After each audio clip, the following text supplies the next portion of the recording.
Greetings, everyone. A very warm welcome to another episode of Exhausted to Extraordinary, a mindset hack series with me, Dr. Sharon Grossman. And today I am joined by Mike Robbins. A very warm welcome to you, Mike, from Miami Beach. And where are you hanging out? San Francisco Bay Area, a little north of the city. My old stomping ground. That's right. That's right. How's it going out there? I love it here. This is where I was born and raised. So things are as good as they can be these days in the midst of all that's going on. Yeah, I hear you. Okay. Well, for those of you who don't know Mike, he is the author of 5 books. I also just found out he has done 3 TED Talks, right? His books have been translated into 15 languages. And one of his books is Bring Your Whole Self to Work, which he has a TED Talk on. And his latest book is We Are All in This Together, which is also the name of his weekly podcast. He is a sought after speaker, consultant, and a regular contributor to Forbes. So if that sounds intriguing, if you want to find out more about Mike and his message, listen up, because in just 7 minutes, Mike is going to share with you how to create a team culture of high performance, trust, and belonging. And I just absolutely love this topic because, listen, it's all about performance for my high achieving crowd out there. I know you guys love that. And I'm always looking for ways to help you optimize. So let's go. Mike, your 7 minutes start now. And question number 1 is, what are the biggest challenges your ideal client faces? Well, there's a lot. I would say, especially in today's world with COVID and everyone working from home, it's just trying to figure out how do we stay connected and engaged in the midst of, everybody working from different places. But there's also an added piece to that. And I'm sure, Sharon, you talk about this a lot with your clients and here on the show, is just the mental and emotional fatigue and burnout that people are experiencing, which, I think that's always been the case. To some degree, but I've never seen it like this. And I've been doing this for 21 years. So a lot of my clients are talking about that these days.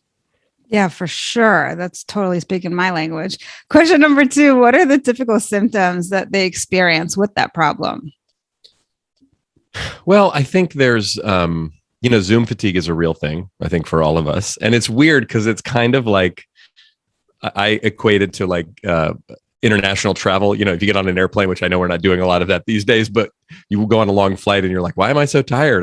All I did was sit and eat and sleep and work, and I didn't go anywhere. I didn't do anything.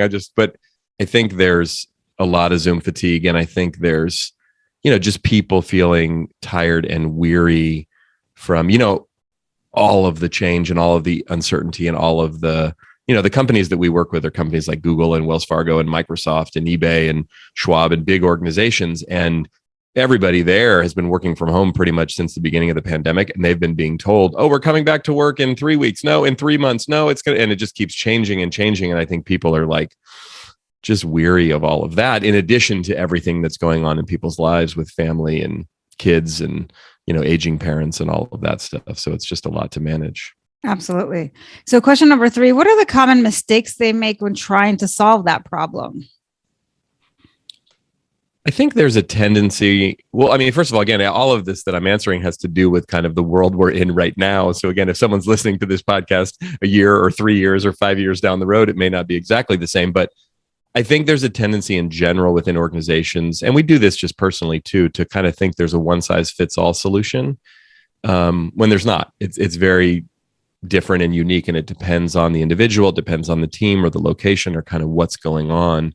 So I think sometimes trying to solve complex problems with simple solutions actually can create more problems.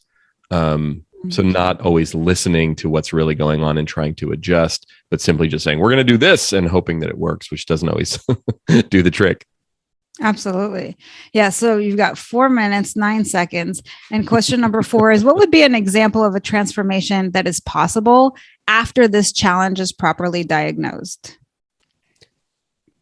Oh, gosh. Well, I think, again, thinking about teams and, the relationships we have with the people that we work with, when we can really get to a deeper, more vulnerable place of trust and of communication, so many things become possible.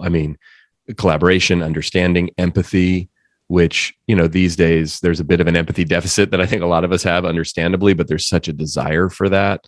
And Totally. so I've just seen remarkable things happen with teams, and even in COVID and even on Zoom, the ability to connect and really understand each other at a deeper level. Yeah, it's like part of emotional intelligence is what it sounds like as well. Absolutely. Yeah. So question number 5, what's the number one mindset hack you could give your ideal client to solve that problem? And you got 3 minutes, 9 seconds. I mean, I think it's looking for growth opportunities always. There's a phrase, a friend of mine said this to me years ago when I was going through a really difficult time, that I often repeat. It's like, we ask ourselves, why is this happening to me? Or why this happened to me when something bad happens, right? Makes Absolutely. sense.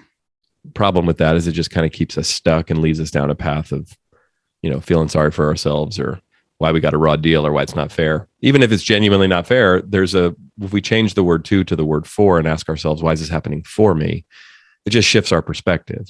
Doesn't mean we like it. Doesn't mean we agree with it. Doesn't mean, I'm not talking about toxic positivity of like, isn't this awesome? No, sometimes it's not awesome, but we can look for what's the growth opportunity here? How can this make me better, stronger, more resilient?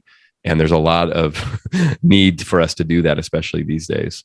Yeah. And often we don't even know where the opportunity lies in the future. So like sometimes we are in a situation and then it leads us somewhere. And only in retrospect, we're like, oh, yes, that would not have happened had this negative thing that I perceived at the beginning, right? Like that's exactly. It's like we don't know what we don't know. All right. Exactly. So question number 6, what is one valuable free resource that you can direct people to that will further help with that problem? And you got 1 minute and 50 seconds.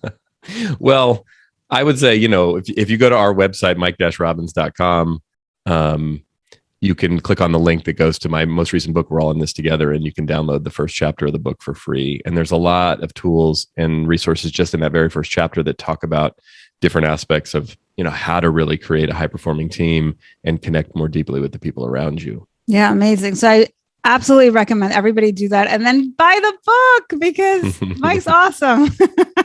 Thank you. Very accomplished, very much a thought leader.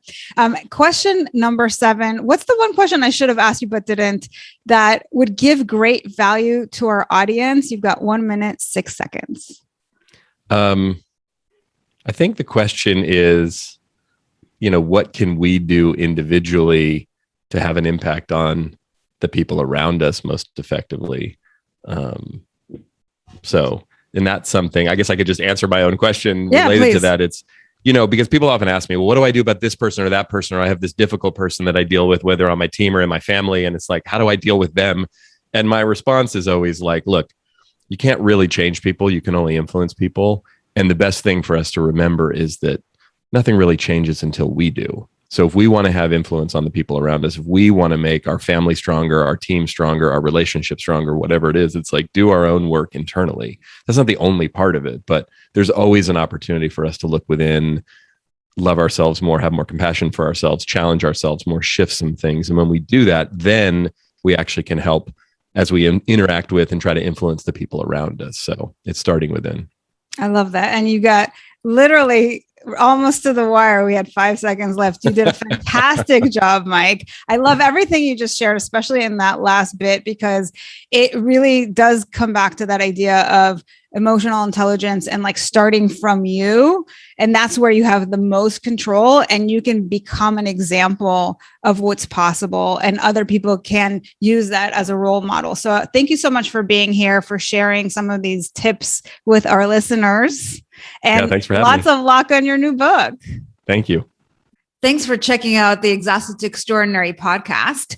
If you like what we do here, head on over to iTunes to subscribe, like us, and leave us a review. It is very much appreciated.